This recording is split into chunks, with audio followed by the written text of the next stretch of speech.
write a script, great script. Make sure it's a great script though, bulletproof script, right? Then take a part of that script and do a top-notch short film, right? Because that's your proof of concept. If you can show them a short film and they're like, yo, this is awesome, I want more, then they read the script, they're like, oh, this is awesome, I want to do a deal. Then you tell them, hey, I'm directing it. Right. You know what I'm saying? So that would be the strategic way to go about doing it.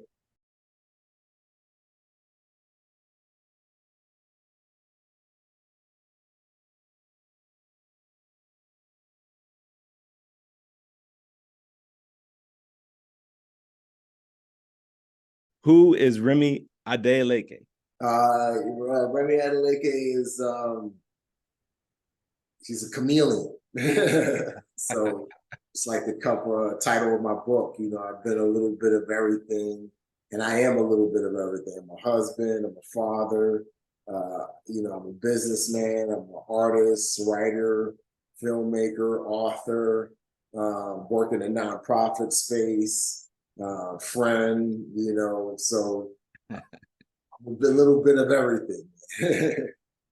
Before we get into the screenwriting aspect and the film aspect of things, you were once a former SEAL, or you are a former SEAL. How did you transition from being a SEAL to getting into Hollywood? Yeah, so I got out in January 2016. I was in grad school getting my master's in business. I was going to go into business consulting full time after I turned out. I was already kind of doing it, but I wanted to get my master's so that I could, you know, just have more credibility in the space. And that was January 2016. Fast forward to May 2016. I got contacted by a lady who worked with Michael Bay. Michael Bay used her to kind of help recruit guys with military backgrounds, specifically special operations backgrounds, to work on his films, because Bay likes authenticity. Prefer hire somebody that's a SEAL to play a SEAL, opposed to like hire an actor to play a SEAL. And that was evident in the film that inspired me to be a SEAL, which was The Rock. A lot of those guys, pretty much all the Navy SEALs, most of them, aside from two actors, the guy who was in Terminator and he was also in Navy SEALs, aside from him and the young Hispanic guy, all those guys were Navy SEALs, and active duty Navy SEALs too. And so, you know, Bay likes to use SEALs, cops, paramedics, in certain projects, doctors, you know, in scenes that don't require a lot of heavy lifting from an acting perspective. So anyway, she reached out to me and asked me if I wanted to work on Transformers. I said, sure. 1 day turned into 3 weeks, 3 weeks turned into 6 months. And that was kind of how I got into the film and TV business. I wasn't trying to get into the film and TV business. I was just available. I was writing papers for school, and that's kind of how it started. And then once you work on a film like that, more opportunities come your way, especially given my background in special operations, not just in special operations, but in human intelligence. And so I would get offers to consult on other projects. And I did 2 commercials with Peter Berg, and then worked on SEAL Team CBS, and then got contacted by Michael Bay again to work on 6 Underground. And so, you know, it just kept on growing. And as I grew in the business and would get these jobs, I would get handed scripts to read in order to, you know, decide on whether I wanted to do the job or not. But then also when I took the job, to kind of give notes on what's real, what's not, you know, what would the right dialogue be in a specific situation. Okay, here's a nomenclature, but how do you sublimate that into everyday speech? And I would read a lot of scripts, and I was able to say, wow, this is crazy that this movie is getting made, because this is garbage. You know what I'm saying? And that's when I was like, you know what, if people who have no experience um, in the world of special operations can write a screenplay, then I dang sure better learn how to write screenplays. Right. So that's when I started teaching myself how to write screenplays. So that at that point, that's when you knew that you wanted to be in the business. You had more of more than just a general interest. You had more of a peak interest at that point. You decided that this was going to be the career path that you were going to take once you left the SEALs. No, you know, it was probably not maybe a year after I worked on Transformers. Is when I started getting serious about working in the film and TV business. Because you got to remember at the time I was I had two sons, a mortgage, a wife, and so I couldn't just drop everything to go, chase Hollywood. That's a young person's dream. To young people have the latitude because they don't have responsibilities. I have all of these responsibilities, so it took about a year of me, kind of finding my footing and realizing that, I think I could make some money here. And then I finally was like, okay, I'm gonna still do my consulting business because that's what's paying the bills.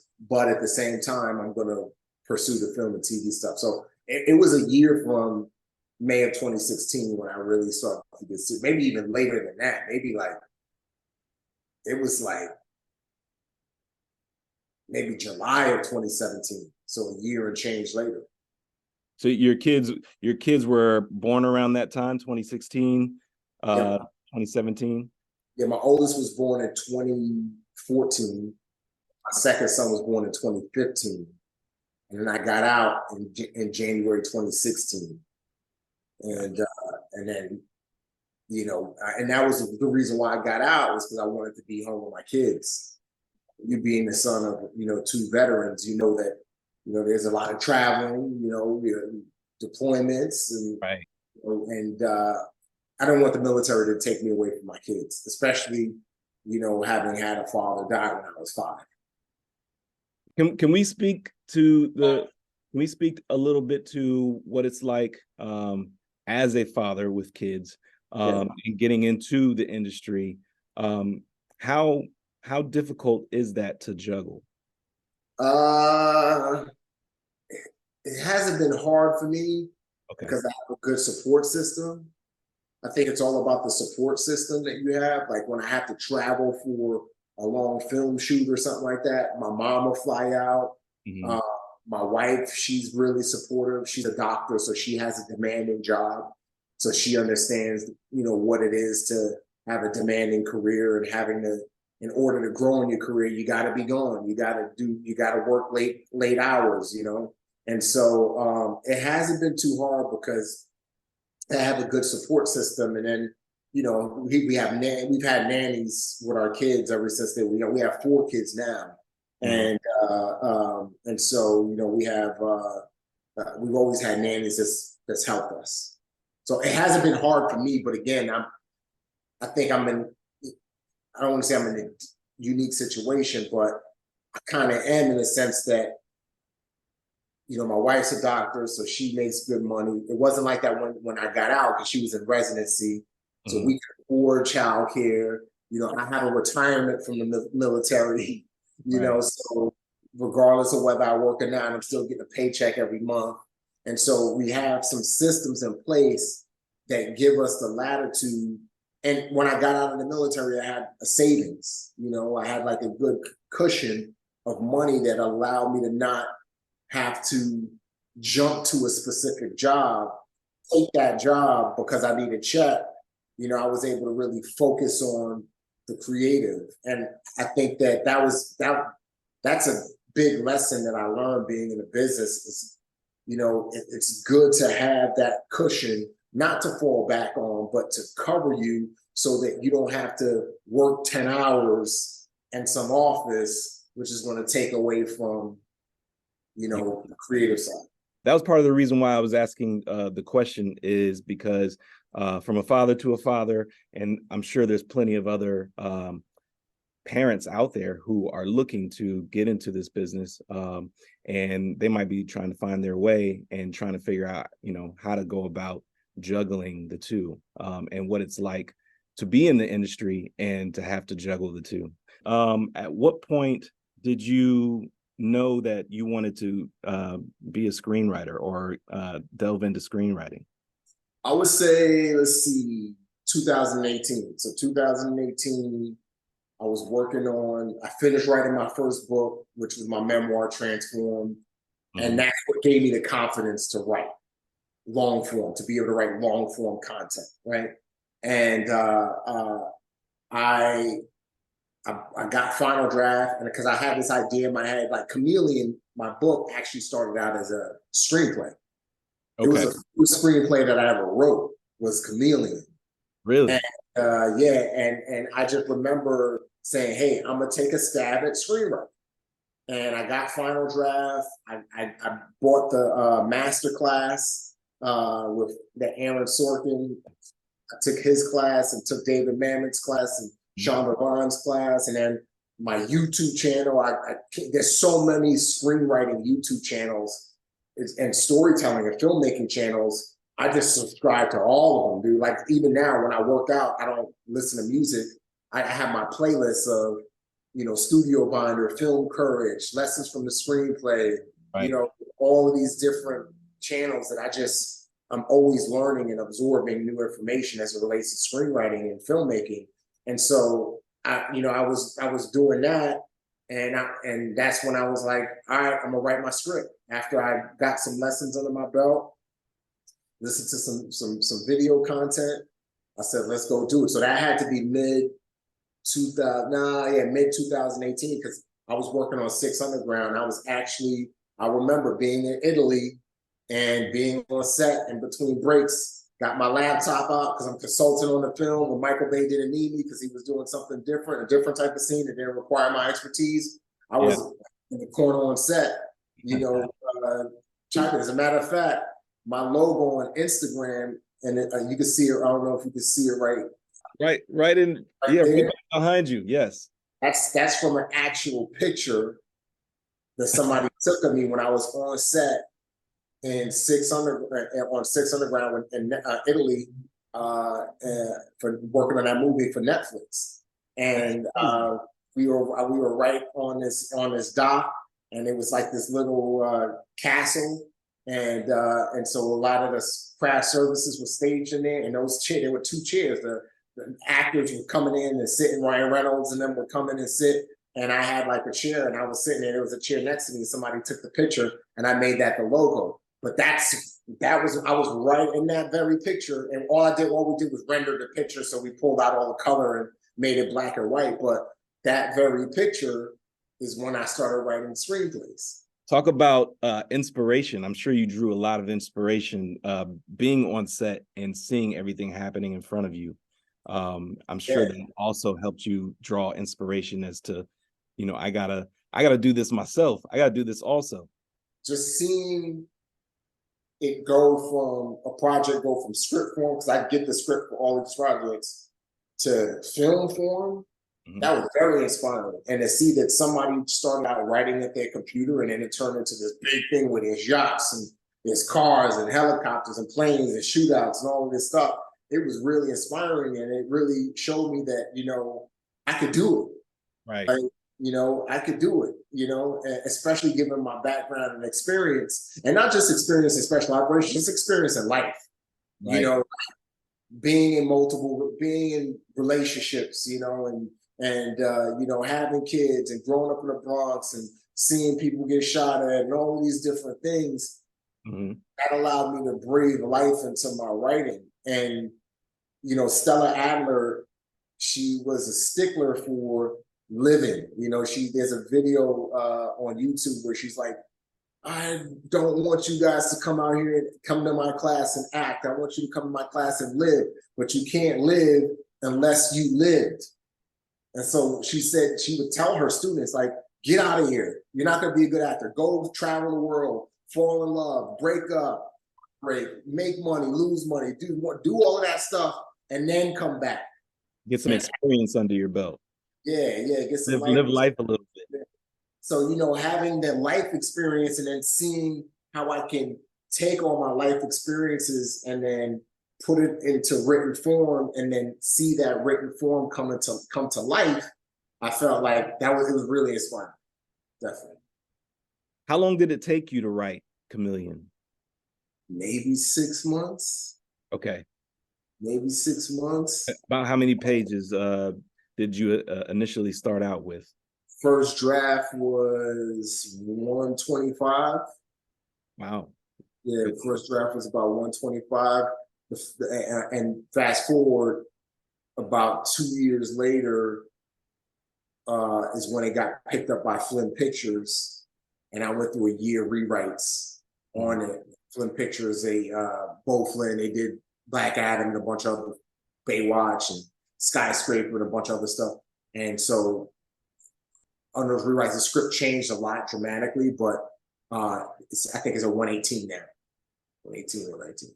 And then, so you wrote the book second. You wrote the screenplay first. Yep, wrote the screenplay first.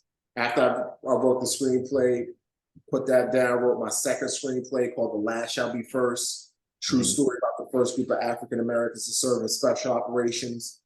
After that, I got I submitted those 2 scripts to my agent at APA. They changed their name, my agency, but at APA, and the agent read the script, was like, "Yo, you're a great writer. I can sell these." So he signed me, and then like 3 weeks later, we used those 2 scripts as a sample for me to get hired to adapt a book into a limited series. And so that was my 3rd script, and that's the project that got me into the WGA. And then I wrote the short film for The Unexpected, which is an organ harvesting film. And then actually, before I did the short film, is when the script got picked up by Flynn Pictures. So this would be my Chameleon, Last Shall Be First, Slave Stealers, then Chameleon again. So this is probably my 4th kind of script because I rewrote it, and after it got picked up by Flynn Pictures, got optioned by Flynn Pictures, and then after I finished the rewrites, is when I got a buddy of mine who's an author. He read the script and was like, "Yo, this should be a book series." So he introduced me to his agent, his publishing agent. His publishing agent read the script, said the same thing, and we created a proposal, shopped it, and then I got my book deal for Chameleon. So that was in 2021. Without giving away the full story, can you talk a little bit about what Chameleon is about? Yeah, so Chameleon is essentially about a CIA program called Black Box. It's a top secret program. Within Black Box, you have CIA agents with different specialties. So you have chameleons who are fantastic method actors. They're people who are able to become whatever character they need to become at the drop of a dime. All grounded in reality. It's not like they could change their, like they're mutants or anything like that. They're actually really well-trained spies. Then you have ghost agents who are people who are able to get in and out of places like a ghost or plant themselves in places. Then you have aberration agents, which are a combination of ghosts and chameleons, but they can go under deep cover for decades. Then you have win agents, which are vehicle experts, and there's all these other programs within Black Box. But the first book follows Collie Kent, who's a chameleon agent, and him and his team has been tasked to uncover the identity of the antagonist, who goes by the name of Orca, the code name Orca. And essentially what Orca is doing is he's figured out a way to manipulate worldwide stock markets in order to carry out like a catastrophic events. And so, I know with a lot of books and films, the bad guy has a nuclear weapon, or there's a MacGuffin, or there's like a biological. I didn't want to go any of that. I wanted to go with something that was different, but something that is as deadly. Right. And, going through COVID and coming out of COVID, I think more people understand economic warfare and how financial instability within a nation can wreak havoc within that nation. And so that's essentially what the villain is doing. He's figured out a very strategic and ingenious way to create economic instability in order for his personal gain, and to essentially manipulate governments. Right. And so our team, led by Kali Kent, has been tasked to essentially find out this guy's identity and, capture or kill, bring him to justice and dismantle this economic warfare scheme. Are these types of stories the types of stories that you want to create in film? So you want to translate that from book to film? Are you going to continue to write books, or are you going to transition into writing more screenplays that are along the same lines as Chameleon? I'm agnostic as it relates to genre. For Okay. me, it's all about, story, and is there going to be an impact, and whether it's going to be a book format or whether it's going to be a film format. It doesn't, it's all about what interests me. And like, for example, I'm now going to potentially be doing this animated children's Okay. about, what that has to do with Greek mythology. You know what I'm saying? And that has nothing to do with guns or anything like Right. that. Or missions or none of that stuff, right? So it's all about what piques my interest at the time or what I feel can have a big impact. So, I got this film that's supposed to go into production this summer, but the writer's strike happened. So Right. we're hoping to be able to get into production, as soon as this writer's strike ends. It's an organ harvesting film. I wrote and directed a short film called The Unexpected, and it's a sequel to that short film. It picks up 5 years after the events of the short film, and that film got picked up to be a feature film. We pretty much already have financing for it, and so like we're trying to. Right now, it's all about casting, but we can't cast. Right. You have to wait. Yeah. So organ harvest, same thing. That my organ harvesting short film, that doesn't have anything to do with missions and operations and SEALs or any of that stuff. That's just it's a straight short film based on true events around the International Organ Harvesting Movement. So for me, it's all about what piques my interest at the time. Based on that, I guess what draws you to the topic or the idea or the plot that you come up with? Is it something that is just it piques your interest, you go down the rabbit hole and you say, I want to write something about this? Or do you have previous experience from when you were a SEAL? Where did the stories originate, or where do you get the ideas? Everyone is different, so for Chameleon, that came out of, I was a human intelligence guy overseas when I went to SEAL teams, and I just remember being a young guy doing the job, and I was like the only Black guy doing it, and I was just like, dude, like there's never been a Black protagonist quite like this, and maybe one day I could be the one that creates a Black protagonist quite like this. Right, exactly. So that's kind of how Chameleon came about.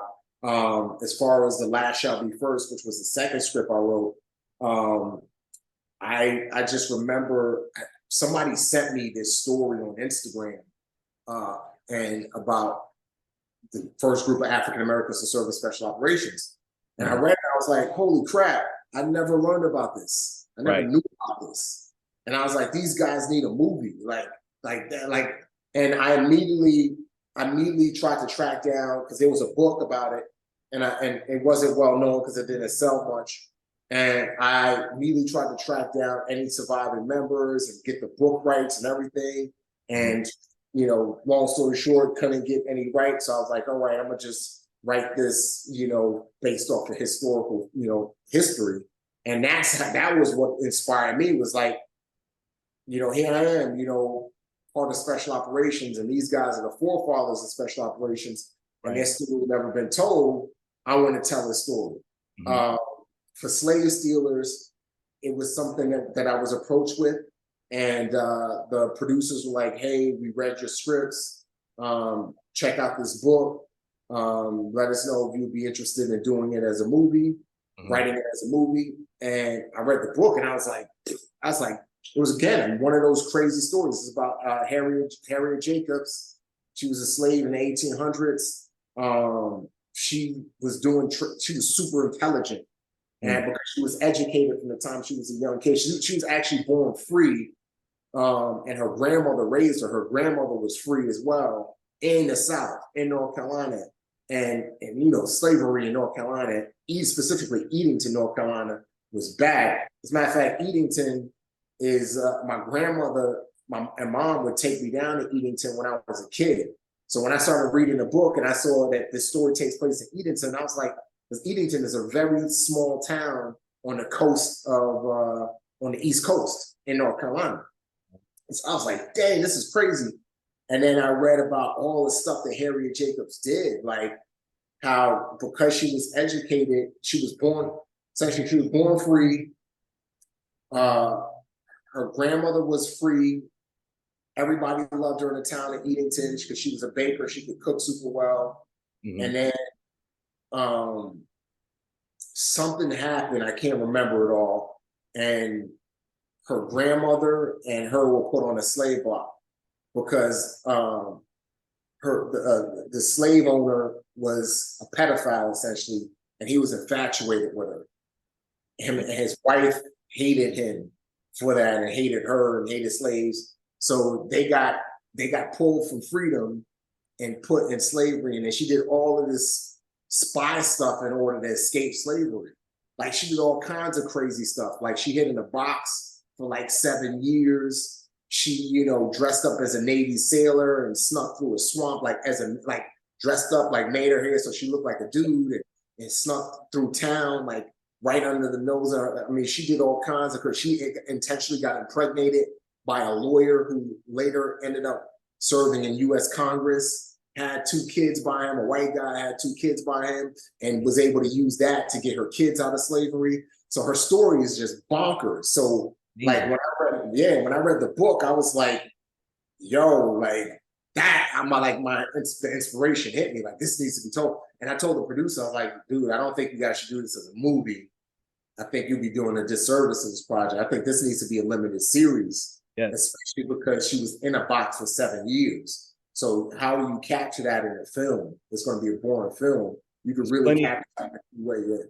Plenty of story to tell there. And it can be broken into, like you said, a limited series.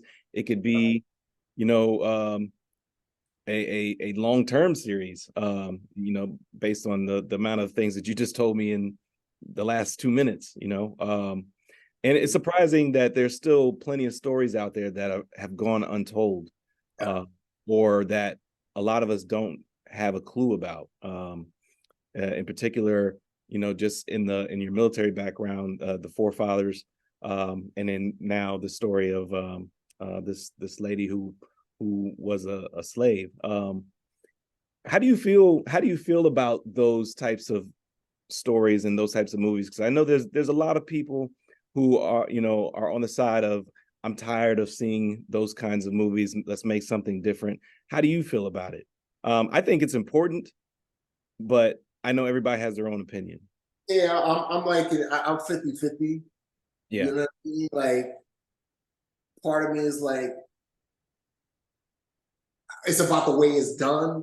Like, for me, like, I see it. Like, when I catch the vision, I'm like for example, The Last Shall Be First story about the first African-American Service Special Operations. Like, in my hands, I'm cool with it because I know what I would do with it. I know I'm not going to make it like the typical military movie. Like the way I would shoot it would be like almost like 300. So it's like somewhat modernized. It's not like, you know, it's modernized. Like the way I wrote the script, like the soldiers are all moving like with modern tactics. So just think of what, you know, was done with Sin City and 300 and those type of films that take place in periods, but are somewhat modernized. Right. Like that would be crazy. Yeah, they would still wear like the clothes from that time, but they wouldn't be like tight. They would be like fitted in a way that's like modernized. You know what I mean? So like the way I like with those films, it's just all about the execution Mhm. And I think that if executed right, like when executed right, I'm all in. Right. But on the other side, like for me, there's times where I'm like, I don't want to watch nothing. I don't want to watch Yeah. it. I'm not into this. I ain't like, I don't want to sit and watch it, or, like I'm not into it. So that's why I say I'm 50-50, Right. because I am on some topics, and the way I think it's more so on the execution. The execution has been the same so Yes. much. Like, for example, Glory was fantastic because Hmm. the execution was different, Right. in my opinion. You know what I mean? It was way different. And so I think it's all just like, even other genre of films. It's like you can see the same type of film over and over again, but what sets these films apart is like the exit. What's the spin on it? Right. What is the spin on it that's going to make it unique? Make That's it going to make you interesting. be like, oh, I know I've heard this kind of story before, but this is cool. This is a different angle on this. You know what I'm saying? Yeah. And that's why, like with slave stealers, I told myself I'm never gonna do a slave story. And that's why when they came to me with the book, I was like, nah, I'm not trying to do no slave story. I ain't Right. trying to do all that. But then like I read the book and I was like, yo, there's a cool way to put like a spy, like a grounded, not making her do backflips and all of this crazy stuff, but keep it grounded and true to the story, but a cool espionage-esque type spy thing, and using stuff that really happened, not embellishing and doing all of this other crazy stuff, doing stuff that really happened. And I think that, it can work. So like I said, I'm 50-50. It's all about execution. And, me being biased, I feel like if I was executing on some of these projects, it would be It would be done differently. palatable. Yeah. Right. And not only that, I think it's also important, who's the director, who's the writer. Those are key components to it being a well executed film as well. Because then you can incorporate the aspects that you want to see and actually tell the story the way it should be told, and not necessarily just an interpretation. So I know you shot Chameleon. You did your short film. I watched it. I thought it was an excellent short. I was for the amount of time that it is, I was waiting for more, man. I wanted to see more, to be honest with you. And I don't always watch a lot of like military-esque style films, but this one had me intrigued. And I also like how the approach you took with the drone footage, going through the woods, and also putting more so of a first person aspect to the film. I thought that was pretty interesting as well. But yeah, it led me to want to see more. And I'm sure that was the goal when you shot it. I was like, get people to read the book. Right, right. It's definitely a hook for sure. It definitely is going to hook you in, reel you in, want you to see more. Whether you read the book or you watch, the feature film when you get to that point. I'm sure that's coming. That's coming. Yeah, we got three companies, big companies that want it. They Yeah. want the book rights, they want the script, they want the project. But so yeah, it's gonna come. It's gonna happen. What steps did you take? You already had the screenplay, you have the book, and before we even get there, I read that the short is only 2 pages out of the book. Is that correct? Chapters. Two chapters. I'm sorry. I took 2 chapters and Got it. Got it. I guess from start to finish, how did you go about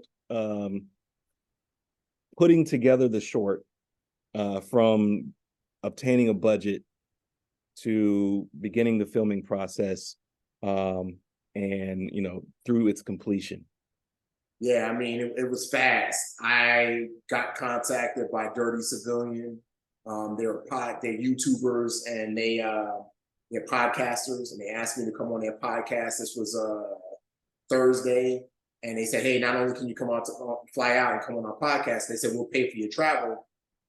They said, "Can you be part of some video content? Like just go to the shooting range and shoot, and we'll have your book on the shooting range and all this other stuff." And I was like, "Yeah, no problem." And so that was a Thursday. Then Sunday morning, I was laying in my bed and I was just like, why just stop it? Why just do a YouTube video of me like shooting guns on a range and talking about my book? Yeah. When if they got cameras and I know how to direct and I know how to write, you know what I mean? Why don't we just make a short film? Wow, I'm man. literally laying in bed. This is a Sunday. I'm literally laying in bed. So I sent him an audio message. I was like, yo, because it's two guys. And I said, Drew and Josh, I said, yo, I know this sounds crazy, but yo, and they watched my first short film, The Unexpected, and they loved it. It's 32 minutes, so it's longer. And they were like, you know, they loved it. So I was like, yo, I got this crazy idea. Let's go. I fly out this Friday because like they got my plane tickets and everything. So like literally Thursday, we had the initial talk. They were like, all right, we're gonna have you fly out next Friday for the podcast. Sunday, I had the idea, hit them up. They were like, yo, let's stay.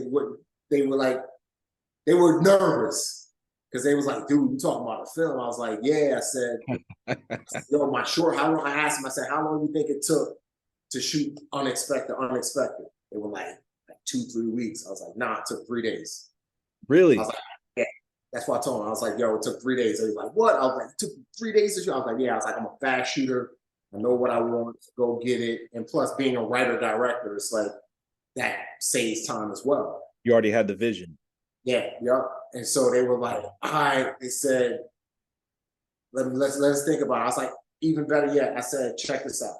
How about you guys go through the book? I'll write out. As a matter of fact, I still got the paper because we did a Zoom that day. I still got the paper on my desk. And I see. I said, here's some action chapters that I think could work. 23, 24. I listed out the chapters. I was like, you guys read those chapters, and then you pick which chapter you want me to adapt. Wow. And so they was like, all right, so this is all on a Sunday. So then Tuesday, they get back to me. They was like, yo, here's the chapters we want you to adapt. So I was like, all right. So I literally wrote the script Tuesday, Wednesday. Started casting. Like they started spinning up their camera crew. Yeah. I started casting, started doing all of this stuff. Friday, I'm on a plane to Nashville. As soon as I land, I got an actor from LA. She came out. Another dude who I actually did missions with. He wasn't a SEAL. He flew out on his own dime. They were able to get some local actors, and literally Friday night, we started shooting at 9 p.m. We didn't get done till like 3 in the morning. We shot all of the stuff in the Tactical Operations Center. Yeah. Talk about guerrilla style shooting and utilizing your resources to the fullest extent without, I mean, I'm sure you guys had a budget, don't get me wrong. And Bro, we didn't even have a budget, dude. Really? Nope, we didn't have no budget. Like, I take that back. The only budget we had was like, I gave him a check for $300, and I was like, "Yo, get food for everybody," because I know the most the people crew fed. Yeah. So, like literally, like there was no budget, bro. Like, so just on the strength, everybody was willing and ready. On the strength, like I paid for. Well, add to that, I paid for the girl who played Nevaeh, Amber. She flew out from LA on her own dime. Wow. I paid for a hotel room. I was like, yo, I'll pay for your hotel room since you got your flight. And yeah, everybody was like because they shoot video content all the time. So they got the camera, they got DP, they got, lighting equipment, they got all that stuff out. And my editor, who's also a director, he came out and he flew out on his own dime, and pretty much, he was an editor, but he can't operate one of the cameras. He's a good DP as well, so he helped the DP with lighting and stuff like that, and he helped with sound. So it was like, dude, it was thrown together real quick. Yeah, and like every night though, it was 3 nights. That first night we went to 3 in the morning. Then the next day we started, because it was all night shooting for the most part. The next day we started training the actors, because they were like, it was a bunch of dudes. I did a social media post, like, anybody, I know if you follow me on social media and you live in the Tennessee area, hit me up, hit up my Eighth Wonder Instagram page and drop a picture, drop your name. And so we had all these dudes from social media come out, and the Dirty Civilians guys trained them on how to shoot and move. I did a little bit of training and all that. And we got them up to speed in the daytime on Saturday.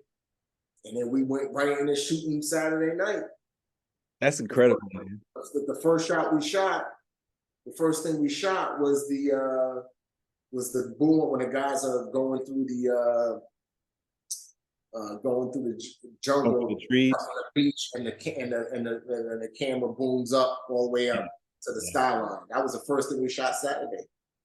Then Sunday was horrible because it rained. It was raining, so like all our stuff kept on getting put. So it was gnarly, bro. Yeah. And then dude played Kali, like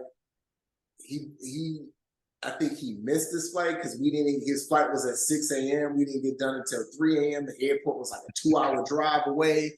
Yeah. Either he missed his flight or he just made it, right? So, and that's another dude who followed me on Instagram, and he lives in Miami. He was like, yo, dude, I've been wanting to do something with you. And I was like, yo, you want to play Kali? He was like, yeah. I was like, all right. You know what I mean? And the only people that acted were Amber, the girl who played Nevaeh, and the dude who played Jason, the dude with he had the mask on. Nobody else were trained. Nobody else had ever acted in their entire life. Really? Nobody else was trained actors or acting in their entire. They were just people off the street. Like even the guy who played Thane in the talk, you know, he never acted in his entire life. He was just like, yo, you know, I'm not an actor. I was like, yo, I know, but I gotta get somebody. So, you know what I mean? I gotta get this done, you know? No, that is incredible, man. And that also speaks to doing whatever it takes to get it done, to see your vision through. And the fact that you guys did this in 3 days, no budget, pulled people from all across the United States. I will say that we had to do 2 more days, like a month later. Okay. That's when we got the thermal drone. So we got the thermal drone. So that's when we got all of the thermal drone shots to mimic the shots on the ground and all that stuff. Yeah. The opening scene when the camera pans, the guys are walking on the beach, and then the camera pans to the ocean. Yeah. And then you see the thermal shots, and then you see the 2 guys. I swear, man, I was like, this can't be a short film. Well, I shot that beach shot here in San Diego, which is crazy. Really?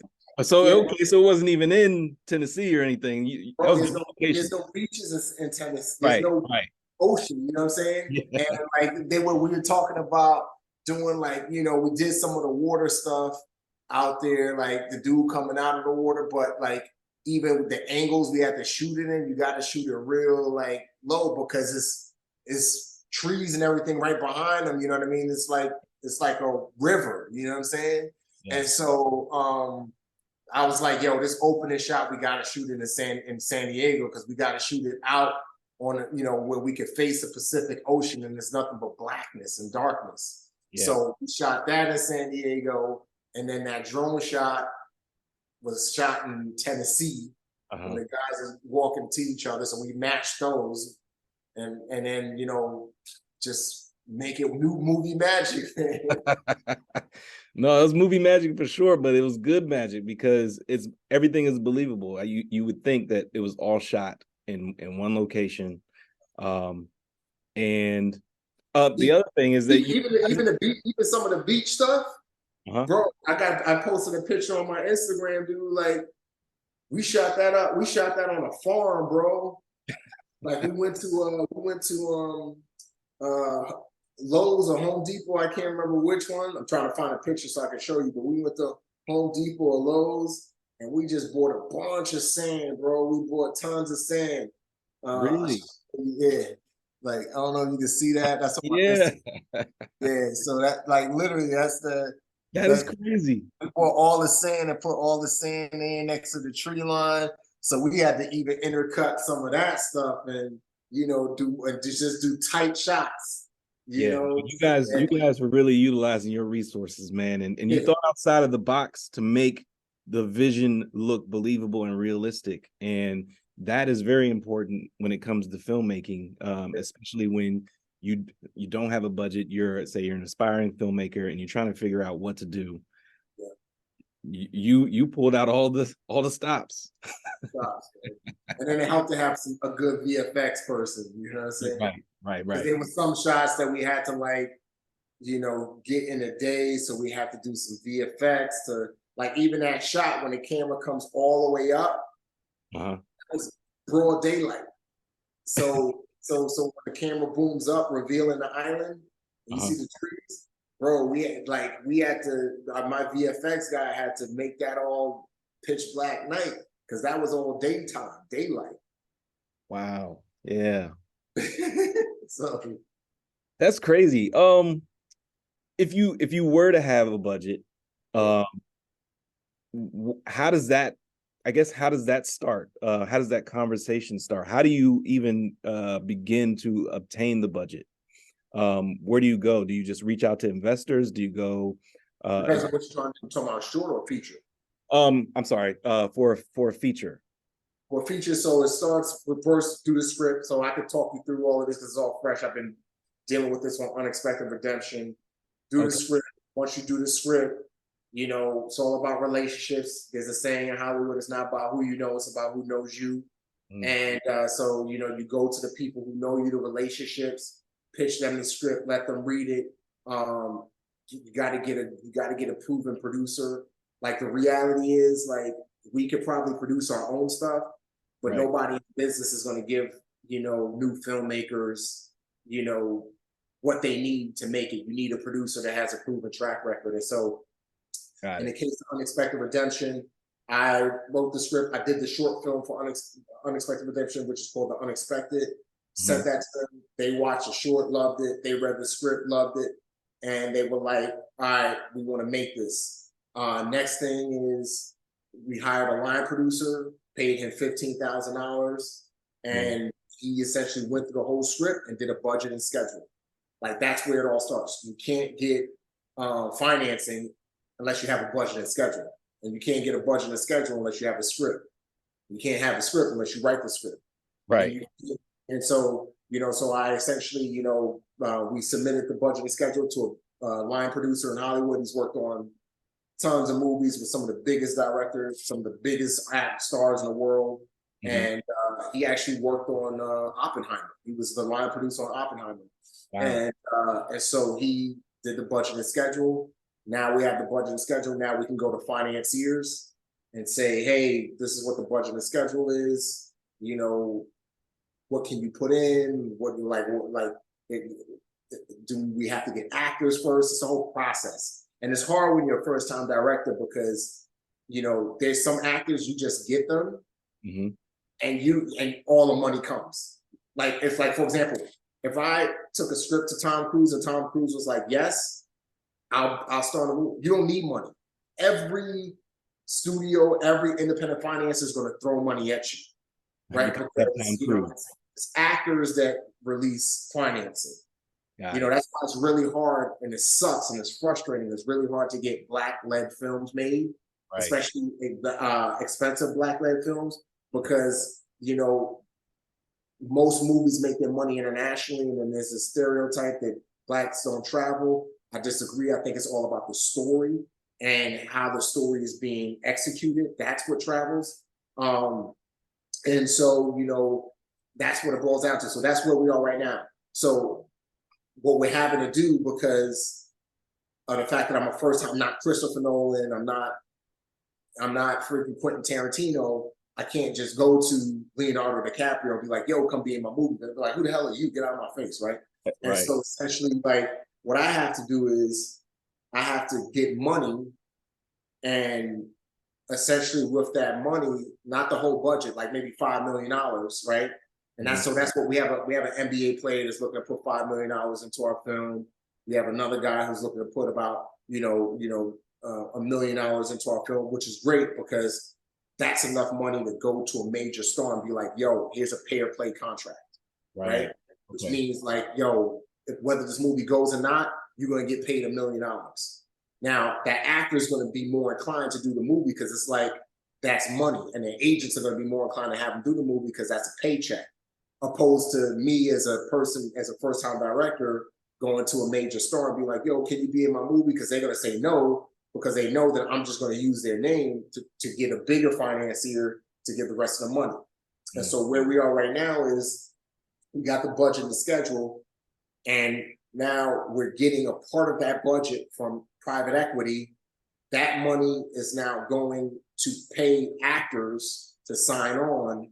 The value of those actors is going to release the remainder of the budget from banks, bigger investors, studios, so on and so forth. So So that's kind of how it works. that's interesting. And I heard everything that you said, but there was a takeaway that kind of caught my attention, and I didn't realize that this goes on in Hollywood. So you approach an actor, a big name actor, and say, hey, we'll pay you Yeah. to be in this film, whether it gets made or not. So they still get paid whether the film gets made or not. It's called a pay or play contract. It's called a pay or play contract. And so there's actually some producers in hot water now because not of their own fault, but because they did a pay or play contract with an actor. Everything was supposed to go. Writer strike happened, actor strike happened. That actor got paid. Actors Wow. like, oh, pay or play contract. That investor who gave the producer money is out $1 million, $2 million, many $1 million. So can I ask, is that a is I can see that being a dirty part of Hollywood. Does this happen regularly? Does this happen often? What, pay or play contracts? Well, and then the actor, or say something happens, the movie doesn't get made, and of course the actor's going to get paid, but are they able to play it like, well, Nah, they, nah, okay, no, because word travels in Hollywood. got If an it, actor does that, or agent or manager does that, then people won't work with them. You know what I got it. mean? Yeah, So it's like people don't do that, but things do happen. And on the financiers' part, the reason why they do pay or play contracts is because they, like, let's say they got $5 million. If they go to a major star and say, "Hey, here's $5 million for a month of work," pay or play contract. mhm, They don't still, and let's say the budget of the film is $35 million. They still got to go get that other $30 million. right, right, And so let's say they pay that, they give that actor a pay or play contract for $5 million, and then they're trying to put the movie together, and they're trying to put the movie together with other actors and trying to put the movie together, to get the 30 million, the rest of the money, and it mhm, doesn't happen. Then right, that actors know that's the reason behind the pay or play contract, because it's so hard to get movies made. right, And pay and play contracts are not really done in the studio system. They're mainly done in the independent film space with independent filmmakers and independent okay, producers. You know what uh-huh. I mean? Where, the independent filmmakers are trying to get out there. And once you do an independent film, then studios come knocking, especially if the studio ends up picking up that independent film. It's a crazy business, man. Yeah, and the more I learn about it, because I don't know everything, but the more I learn about it, the crazier it sounds. But Yeah. I have a little bit of a background in the music business, so that's why I was asking, if some dirty tricks go on behind the scenes, because there's, we all know there's a ton of dirty tricks in the music business. But yeah, no, that's very interesting.